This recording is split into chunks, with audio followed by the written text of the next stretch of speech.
تو اب اس دن جو میں نے شراب لایا تھا تو وہ دن کے اجالے میں لایا تھا، کوئی دیکھ لیا ہوگا اور غوث پاک کو کوئی خبر کر دیا ہوگا، اس لیے غوث پاک آ گئے تھے۔ آج میں رات کے اندھیرے میں چھپا کے لاؤں گا۔ آدھی رات گزر جاتی ہے، دروازہ کھولتا ہے، کیا دیکھتے ہیں کہ محلے کے ہر دروازہ بند ہے، سارے لوگ سو چکے ہیں۔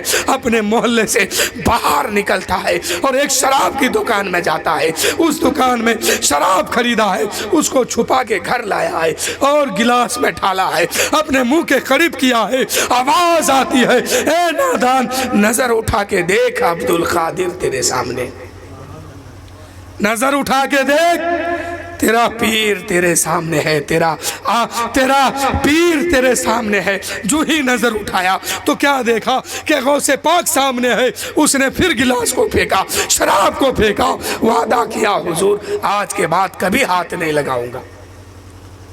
کچھ دن پھر گزر گیا، کچھ دن پھر گزر گیا، پھر دل نے کہا کہ ہو سکتا ہے اس دن کوئی کہہ دیا ہوگا، کوئی دیکھ لیا ہوگا، کیونکہ شہر وہی ہے، گاؤں وہی ہے، لوگ پہچان لیے ہوں گے مجھے اور جا کے کہہ دیے ہوں گے، چلو آج اس شہر میں نہیں فلاں شہر میں بہت دور جا کر کے ایک شراب خریدتا ہوں۔ کچھ دن گزرا تو کیا کیا اس نے؟ اپنے شہر کو چھوڑا، اپنے محل کو چھوڑا، اپنے محلے کو چھوڑا اور اس شہر کو بھی چھوڑ دیا۔ دوسرے علاقے میں گیا ہے، دوسرے شہر میں گیا ہے، دوسرے محلے میں گیا ہے، ایک شراب کی بوتل خریدا ہے اور اس نے سوچا کہ گھر لے کے جاؤں گا، کوئی دیکھ لے گا پھر کہہ دے گا، اس لیے گھر لے کے نہیں جاؤں گا۔ اس بار وہ کیا کرتا ہے کہ جنگل میں لے کے گیا۔ کہاں لے کے گیا؟ کہاں لے کے گیا؟ جنگل میں، اور جنگل کے بیچوں بیچ پہنچتا ہے، جا کے بیٹھا ہے اور سوچتا ہے کہ آج تو گھر بھی نہیں ہے کہ گھر کے لوگ جا کے کہیں گے، آج تو وہ بازار بھی نہیں ہے کہ بازار کے لوگ جا کے کہیں گے، آج تو آسانی کے ساتھ شراب پیوں گا۔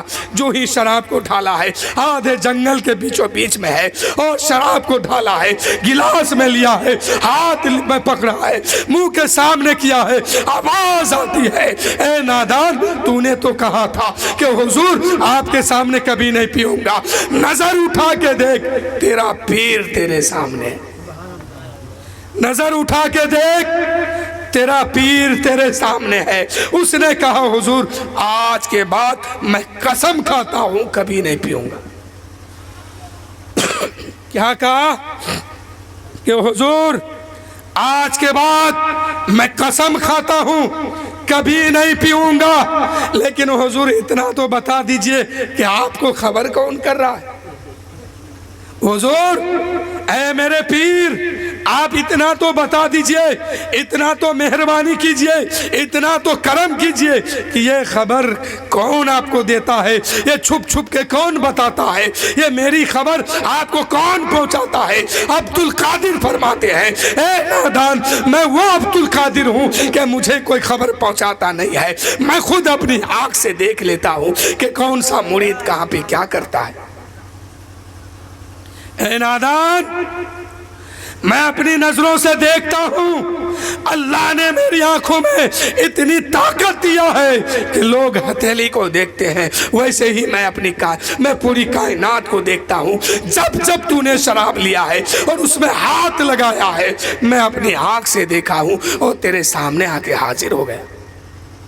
تبھی تو غوث پاک فرماتے ہیں نظر تو الہ بلاد اللہ جمیعا تحت حکمی، اے لوگوں میری نظر ایسی ہے کہ لوگ اپنے ہتھیلی پر رائی کا دانہ رکھ کر کے دیکھتے ہیں، ایسے ہی میں پوری کائنات کو دیکھتا ہوں۔ غوث پاک بغداد میں تشریف فرمائے، لیکن غوث پاک کی نظر آج یقیناً اس محفل میں پڑی ہوگی۔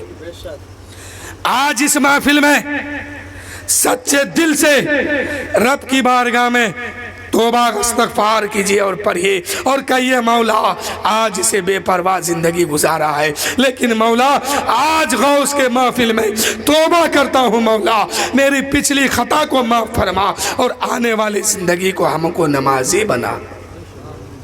ہم کو نماز پڑھنے کی توفیق عطا فرما۔ میرے دوستو، نماز کے بغیر کوئی معاملہ حل ہونے والا نہیں ہے۔ اگر نماز مکمل نہیں ہوگی تو ہر جگہ آپ پھنستے جائیں گے، اس لیے نماز پڑھنے کی ضرورت ہے۔ نبی نے فرمایا ہے کہ تم نماز ادا کرو جنت ملے گی۔ آقا کریم صلی اللہ علیہ وسلم معراج میں گئے تھے، رب کا دیدار کیا، تو وہ نبیوں کی معراج ہے، لیکن مومنوں کی معراج کیا ہے جانتے ہیں؟ پیچھے والے لوگ، آپ کی معراج کیا ہے؟ نماز ہے، نماز نماز۔ آپ کی، ہم کی، امت کی معراج نماز ہے، نماز۔ نماز پڑھیں گے آپ کا مقدر اعلیٰ ہو جائے گا، آپ کا تقدیر چمکنے لگے گا، تقدیر کا ستارہ بلند ہوگا۔ جب اس دنیا میں رہیں گے لوگ عزت کی نظر سے یہاں بھی دیکھیں گے، اور اس دنیا سے چلے جائیں گے تو اللہ تعالیٰ وہاں جنت عطا فرما دے گا۔ میرے دوستو، جب لوگ جنتی جنت میں پہنچ جائیں گے اور جہنمی جہنم میں پہنچیں گے تو جنتی سوال کریں گے، ما سالککم فی سقر، اے جہنمی تم کو جہنم میں کس چیز نے ڈالا ہے؟ کس چیز کی وجہ سے تم جہنم میں جل رہے ہو؟ تو وہ جہنمی کہے گا کہ اے جنتیوں، میں دنیا میں نمازی نہیں تھا اس لیے جہنم میں جل رہا ہوں، میرا اعمال مجھے جہنم میں ڈال دیا۔ اے نمازیوں، رب کا شکر ادا کرو کہ اللہ نے آپ کو توفیق دیا ہے، آپ نماز پڑھتے ہیں۔ پوچھو ان بے نمازیوں سے، جب جہنم میں وہ جلائے جائیں گے تو ایک جنتی اسے کہیں گے، اے نادان تو کس وجہ سے جہنم میں جل رہا ہے؟ تو وہ کہیں گے، وہ جہنمی کہے گا، وہ دوزخی کہے گا کہ مجھے میرا اعمال نے جہنم میں ڈال دیا ہے، میں دنیا میں نمازی نہیں تھا اس لیے جہنم میں جل رہا ہوں۔ بغیر نماز کا کوئی سنوائی نہیں ہے۔ لوگ سوچتے ہیں، سمجھتے ہیں کہ ابھی ہم جوان ہیں، ابھی ہم جوان ہیں، بڑھاپا آئے گا نماز بھی پڑھیں گے، کتاب بھی پڑھیں گے، درود بھی پڑھیں گے، کلمہ بھی پڑھیں گے، وظائف بھی پڑھیں گے۔ تو ہے میرے دوستو، بڑھاپے میں نماز شروع کرو گے، کلمہ درود پڑھو گے، اور بڑھاپا سے پہلے جو جوانی گزری ہے اس کا جواب کون دے گا؟ ایسا تو نہیں ہے کہ بڑھاپے میں لوگ مسجد پکڑا، نمازی بن گیا، متقی بن گیا، پرہیزگار بن گیا اور جنت مل گئی۔ نہیں، ہرگز نہیں۔ جب سے حد بلوغیت کو ایک بچہ پار کرتا ہے، اس دن سے لے کر کے موت کی آخری شام تک اس میں نماز فرض ہوئی ہے۔